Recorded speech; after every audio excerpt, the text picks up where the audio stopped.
Talk everything में आपका स्वागत है। आज हम एक बड़े दिलचस्प विषय पर बात करने वाले हैं कि कुछ लोग, खासकर ये जो जाने माने चेहरे होते हैं, सेलिब्रिटीज़, वो इतनी आसानी से, इतनी हाजिर जवाबी से और इतने असरदार ढंग से बात कैसे कर लेते हैं। कभी ऐसा हुआ है आपके साथ कि किसी का इंटरव्यू देखा या भाषण सुना और लगा कि वाह, क्या जादू है इनकी बातों में, सीधे दिल तक पहुंचती है। सोचिए ना, जैसे मेरिल स्ट्रीप की वो सदी हुई आवाज़ है, उसमें एक ठहराव है, या फिर रायन रेनॉल्ड्स, उनका वो मज़ेदार अंदाज एकदम माहौल हल्का कर देते हैं। और बियॉन्से का वो कॉन्फिडेंस, वो संतुलित अंदाज, ये सिर्फ अच्छी ग्रामर या मुश्किल शब्द तो नहीं है, कुछ और भी है ना। हाँ हाँ, बिल्कुल सही कहा। ये असल में एक पूरा पैकेज है, सिर्फ शब्द नहीं है। इसमें आत्मविश्वास साफ झलकता है, आवाज का सही इस्तेमाल होता है, कहानी कहने की कला दिखती है, और शायद सबसे जरूरी वो सुनने वालों से जुड़ने का एक खास तरीका होता है। और ये वो चीजें हैं जो किसी की भी आम बातचीत को भी काफी प्रभावशाली बना सकती हैं। तो चलिए आज इसी गुत्थी को सुलझाते हैं। हम उन तरीकों पर बात करेंगे, प्रैक्टिकल तरीके, जिनसे कोई भी अपनी अंग्रेजी या कहूँ किसी भी भाषा में बातचीत की कला को बेहतर बना सकता है। मकसद यह है कि जब आप बोलें तो लोग सुने, ध्यान से सुने, और आपकी बात का असर हो। समझने की कोशिश करते हैं कि ये गुण, ये स्किल्स कैसे डेवलप किए जा सकते हैं। तो शुरू कहाँ से करें? शायद सबसे पहली और सबसे जरूरी चीज, आत्मविश्वास, कॉन्फिडेंस।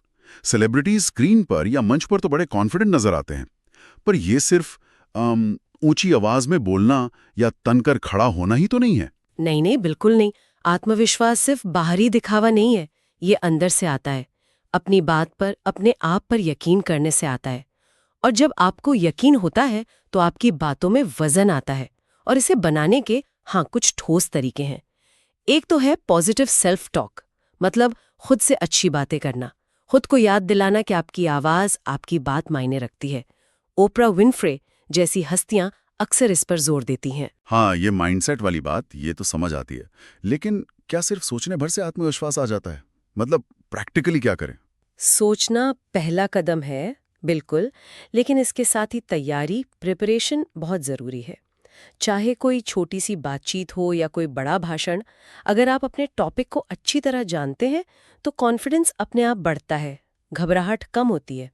और फिर आती है शारीरिक भाषा, बॉडी लैंग्वेज, सीधा खड़ा होना, नजरें मिलाकर बात करना, लेकिन घूरना नहीं, सहजता से, और अपने हाथों का सही इस्तेमाल करना। जैसे क्रिस हेम्सवर्थ हैं, उनकी बॉडी लैंग्वेज कितनी खुली और सहज होती है, फ्रेंडली भी लगते हैं और अथॉरिटेटिव भी। और वो एक बात कहते हैं ना, fake it till you make it. मतलब जब तक असली कॉन्फिडेंस ना आए तब तक एक्टिंग करो। क्या वो काम करता है? कहीं वो नकलीपन ज्यादा तो नहीं झलकेगा? हाँ, ये एक दिलचस्प पॉइंट है। देखिए, fake it till you make it का मतलब ये नहीं कि आप बेईमान बने। इसका मतलब है कि डर के बावजूद आप आत्मविश्वास वाला व्यवहार अपनाएं, जैसे जानबूझकर सीधे खड़े होना, आवाज थोड़ी धीमी और साफ रखना। जब आप ऐसा करते हैं तो आपका दिमाग भी धीरे धीरे उस कॉन्फिडेंस को महसूस करने लगता है। शुरू में शायद थोड़ा अजीब लगे, पर प्रैक्टिस से ये नेचुरल लगने लगता है। ये एक्टिंग नहीं है, ये एक तरह से कॉन्फिडेंस की मसल्स बनाना है। अच्छा, तो ये बाहरी और अंदरूनी दोनों का मेल है। ये बढ़िया है। और शायद खुद को रिकॉर्ड करके देखना कि आप कैसे दिखते हैं, कैसे बोलते हैं, और फिर एमा वॉटसन जैसे किसी अच्छे स्पीकर से तुलना करना। हाँ, ये मदद कर सकता है। चलिए, कॉन्फिडेंस के बाद आते हैं आवाज के लहजे पर, टोन। कई सेलिब्रिटीज की तो आवाज ही पहचान है, जैसे मॉर्गन फ्रीमैन की वो गहरी शांत आवाज, या एलन डी जेनरस का वो मजेदार खिलंदर अंदाज। बिल्कुल, आपकी टोन मतलब आपकी आवाज का उतार चढ़ाव, उसकी गति, उसमें जो इमोशनल रंगत होती है, वो आपकी बातों को यादगार बना सकती है। और अच्छी बात यह है कि इसे काफी हद तक सुधारा जा सकता है, डेवलप किया जा सकता है। सबसे पहले पिच वेरिएशन, आवाज का उतार चढ़ाव। एक ही सुर में बोलते रहना थोड़ा बोरिंग हो जाता है ना? तो जरूरी शब्दों पर जोर देने के लिए आवाज में हल्का सा बदलाव लाना, जैसे रॉबर्ट डाउनी जूनियर करते हैं, इससे बात ज्यादा इंटरेस्टिंग लगती है। और स्पीड का क्या, गति? कुछ लोग बहुत तेज बोलते हैं, कुछ बहुत धीरे। क्या सही है? गति पर कंट्रोल रखना बहुत जरूरी है। बराक ओबामा को देखिए, वो अक्सर महत्वपूर्ण बातों पर जानबूझकर रुकते हैं, पॉज लेते हैं। इससे सुनने वालों को बात को समझने, उस पर सोचने का वक्त मिलता है और बात में वजन भी आता है। तो जरूरी पॉइंट्स पर थोड़ा धीमे बोलना बहुत असरदार हो सकता है। हाँ, वो पॉज वो सच में काम करते हैं। और आवाज में वो गर्माहट कैसे लाएं? आपने जेनिफर लॉरेंस का नाम लिया था, वो बहुत रिलेटेबल लगती हैं। उसका एक बड़ा आसान तरीका है, बोलते समय चेहरे पर एक हल्की सी मुस्कान रखना, बस हल्की सी। इससे आपकी आवाज में अपने आप एक दोस्तानापन, एक वार्मथ आ जाती है। सुनने वाले को अच्छा लगता है, वो सहज महसूस करता है। और चौथा पॉइंट है स्पष्ट उच्चारण, वोकल क्लैरिटी। साफ बोलना आपकी बात को गंभीरता देता है, एक पॉलिश देता है। इसके लिए वो जो टंग ट्विस्टर्स होते हैं ना, जैसे शी सेल्स सी शेल्स, उनका अभ्यास करना सच में फायदेमंद हो सकता है। She sales sea shells. हाँ, ये मजेदार भी है और मुश्किल भी। मैंने कोशिश की है। अच्छा, तो डेंजल वॉशिंगटन या जेंडेया जैसे किसी सेलिब्रिटी का इंटरव्यू सुनना और उनके बोलने के स्टाइल को, उनके पॉज, उनके उतार चढ़ावों को कॉपी करने की कोशिश करना, ये भी एक अच्छी प्रैक्टिस हो सकती है। जैसे यूट्यूब पर क्लिप देखकर कोई छोटा पैराग्राफ उनकी तरह पढ़ने की कोशिश करना। हाँ, ये दिलचस्प आइडिया है। अब आते हैं शब्दों पर, वोकैब्युलरी। कई बार लगता है कि सेलिब्रिटीज बड़े सही, बड़े प्रभावशाली शब्द इस्तेमाल करते हैं, पर फिर भी उनकी बातें बनावटी नहीं लगती। ये बैलेंस कैसे साधते हैं वो? ये बहुत अहम सवाल है, क्योंकि यही लोग अक्सर गड़बड़ कर जाते हैं। वोकैबुलरी रिच होनी चाहिए, इसमें कोई शक नहीं, पर ऐसी ना लगे कि आपने डिक्शनरी रट ली है और अब भारी भरकम शब्द जबरदस्ती डाल रहे हैं। इसका सबसे अच्छा तरीका है पढ़ना, खूब पढ़ना। किताबें, आर्टिकल्स, यहाँ तक कि फिल्मों की स्क्रिप्ट्स। जब आप अलग अलग तरह का कंटेंट पढ़ते हैं तो नए शब्द और उनको इस्तेमाल करने के सही तरीके वो स्वाभाविक रूप से आपकी भाषा का हिस्सा बन जाते हैं। जैसे वायोला डेविस है, वो अक्सर साहित्य का जिक्र करती हैं और उनकी भाषा की समृद्धि में वो झलकता भी है। लेकिन रोज की बातचीत में मुश्किल शब्द इस्तेमाल करना थोड़ा अजीब नहीं लगेगा? मतलब दिखावा टाइप? बिल्कुल लग सकता है, अगर वो शब्द कॉन्टेक्स्ट से बाहर हों या जबरदस्ती डाले गए हों। मुद्दा मुश्किल शब्द यूज करने का नहीं है, मुद्दा है सही शब्द यूज करने का, सटीक शब्द। हर बार अच्छा या गुड कहने के बजाय सिचुएशन के हिसाब से उल्लेखनीय, शानदार, फैंटास्टिक या मनोरम, कैप्टिवेटिंग जैसे शब्द इस्तेमाल करना आपकी बात को ज्यादा मीनिंगफुल और कलरफुल बना सकता है। यहाँ कीनू रीव्स का उदाहरण अच्छा है। वो अक्सर सरल शब्द इस्तेमाल करते हैं, लेकिन बहुत प्रभावशाली ढंग से। सादगी में भी अपनी ताकत होती है। और एक और तरीका है उपमाओं और रूपकों का इस्तेमाल, एनालॉजीज और मेटाफर्स। क्रिएटिव तुलनाएं आपकी बात को यादगार बनाती हैं, समझने में आसान बनाती हैं, जैसे लिन मैनुअल मिरांडा करते हैं। उनकी बातों में अक्सर ऐसी मजेदार तुलनाएं मिल जाती हैं। लेकिन यहाँ भी बैलेंस जरूरी है। बहुत ज्यादा या जबरदस्ती के अलंकार वो भी बात को बोझिल बना सकते हैं। रियान गॉसलिंग की तरह वो सहजता और वाक्पटुता का संतुलन साधना जरूरी है। सही कहा।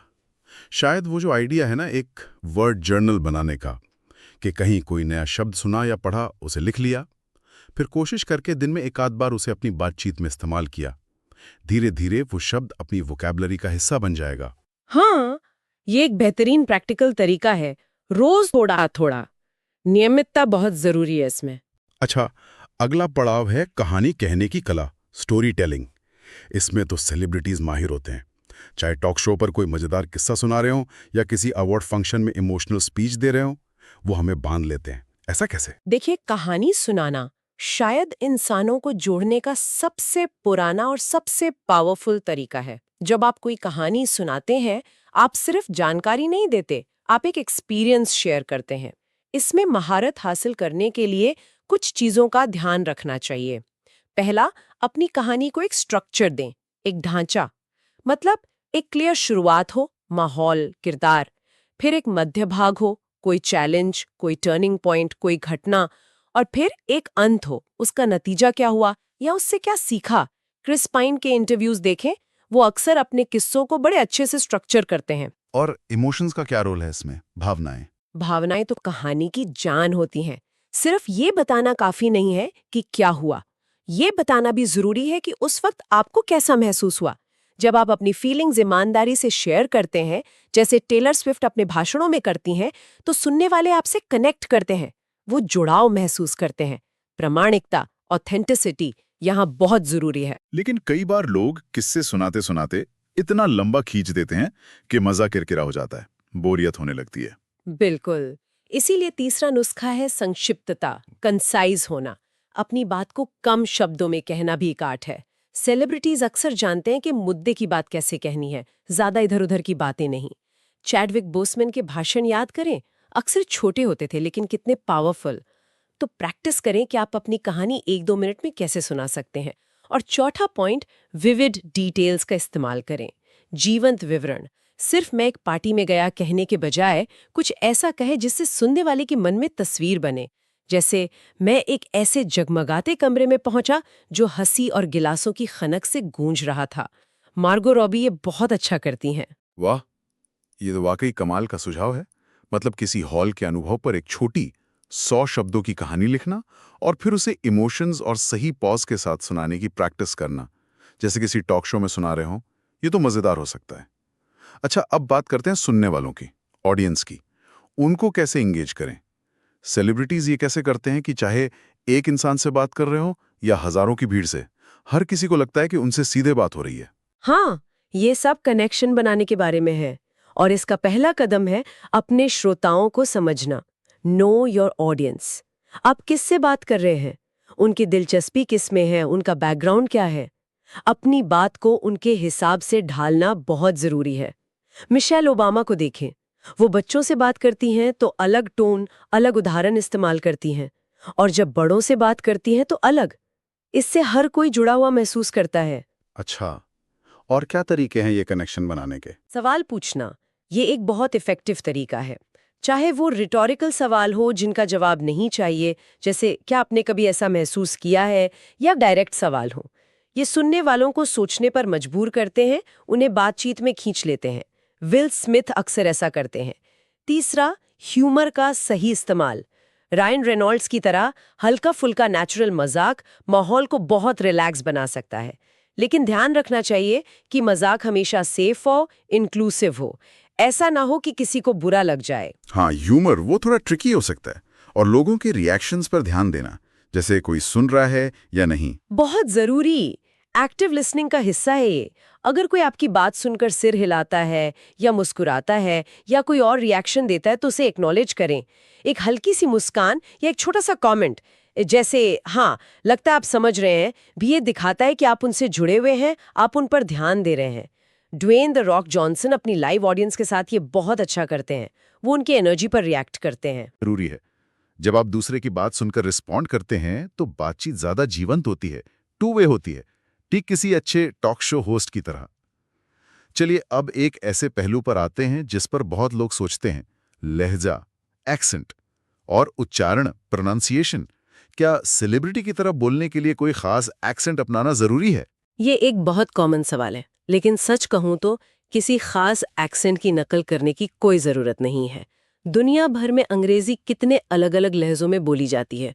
जरूरी है क्लैरिटी, स्पष्ट उच्चारण, कि आपकी बात सुनने वाले को आसानी से समझ आ जाए। इद्रीस एल्बा जैसे कई सेलिब्रिटीज हैं, वो अपने नेचुरल ब्रिटिश लहजे में बोलते हैं, लेकिन उनका उच्चारण इतना साफ होता है कि हर कोई उन्हें समझता है। तो अगर किसी का लहजा बहुत स्ट्रांग हो, मतलब जिससे बाकियों को समझने में थोड़ी दिक्कत आती हो, तब क्या? ऐसी सिचुएशन में अगर आपका मकसद ज्यादा लोगों तक अपनी बात पहुंचाना है तो अपने लहजे को थोड़ा न्यूट्रलाइज करने पर, मतलब उसे समझने में आसान बनाने पर काम किया जा सकता है। इसका मतलब ये नहीं कि आप अपनी पहचान खो दें, बस कुछ उन साउंड्स पर काम करें जो दूसरों के लिए मुश्किल हो सकती हैं, जैसे कुछ वोवल्स या कॉन्सोनेंट्स। इसके लिए ऑनलाइन रिसोर्सेज या स्पीच थेरेपिस्ट भी मदद कर सकते हैं। अच्छा, और उच्चारण सुधारने के लिए कोई खास टिप्स? प्रोनाउंसिएशन? कुछ कॉमन साउंड्स होती हैं जो कई लोगों के लिए चैलेंजिंग होती हैं, जैसे अंग्रेजी की थे या आर की आवाज। इन पर खास ध्यान देकर प्रैक्टिस की जा सकती है। एक और मजेदार तरीका है मिमिक्री, नकल करना। किसी ऐसे सेलिब्रिटी को चुने जिनका उच्चारण आपको साफ लगता हो, पसंद हो, जैसे नताली पोर्टमैन, और उनकी कुछ लाइंस को उन्हीं के अंदाज में दोहराने की कोशिश करें। इससे आपको सही आवाज और रिदम पकड़ने में मदद मिलती है। और हाँ, अपनी आवाज रिकॉर्ड करके सुनना, ये बहुत बहुत फायदेमंद हो सकता है। आजकल तो कितने सारे ऐप्स हैं, ऑडेसिटी जैसा फ्री सॉफ्टवेयर भी है। आप खुद को रिकॉर्ड करें, फिर ध्यान से सुने कि कहाँ सुधार की गुंजाइश है।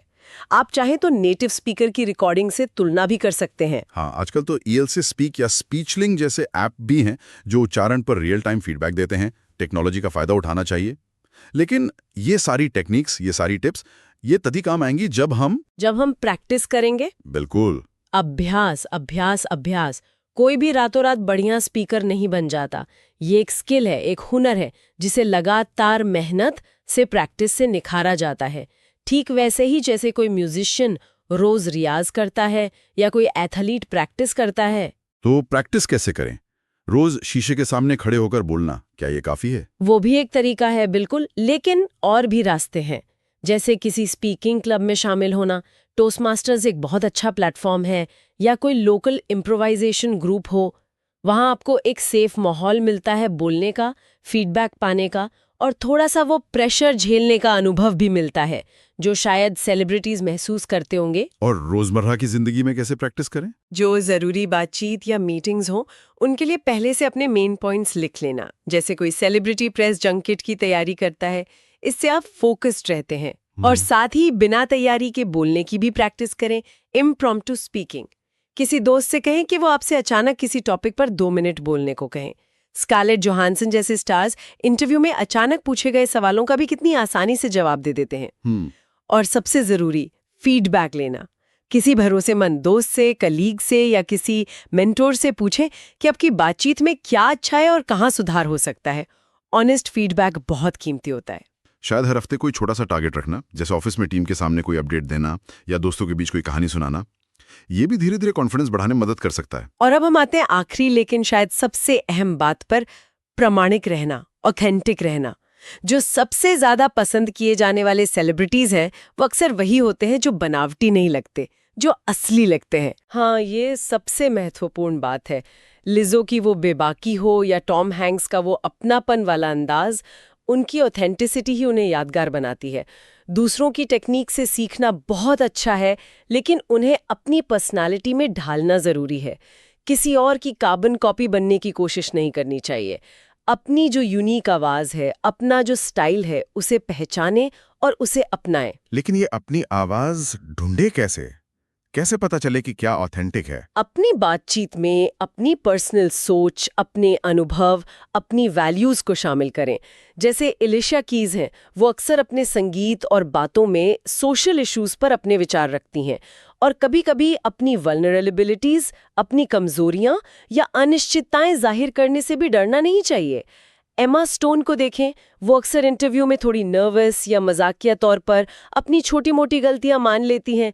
इससे वो और ज्यादा मानवीय और भरोसेमंद लगती हैं। तो मतलब ये सोचना कि आपको क्या चीज यूनिक बनाती है, आपकी बैकग्राउंड, आपके पैशन, आपकी सोच, और उससे अपनी बातचीत का हिस्सा बनने देना, बिना डरे। बिल्कुल। जब आप खुद के प्रति सच्चे होते हैं, तो आपकी बातों में एक अलग ही वजन आता है, एक ईमानदारी झलकती है, और वो किसी भी टेक्निक से बढ़कर होती है। तो आज की इस सारी बातचीत का निचोड़ क्या निकलता है? अगर हम इसे समेटें तो सेलिब्रिटी की तरह अंग्रेजी बोलना या प्रभावी ढंग से बात करना, ये किसी की नकल उतारना नहीं है। ये उन तकनीकों को समझने और अपनाने के बारे में है जिनसे वे कॉन्फिडेंस दिखाते हैं, कहानी कहते हैं और लोगों से कनेक्ट करते हैं। एकदम सही कहा। इन तरीकों की प्रैक्टिस करके कोई भी अपनी कम्युनिकेशन स्टाइल को बेहतर बना सकता है, चाहे वो रोज की गपशप हो या कोई बड़ी प्रेजेंटेशन।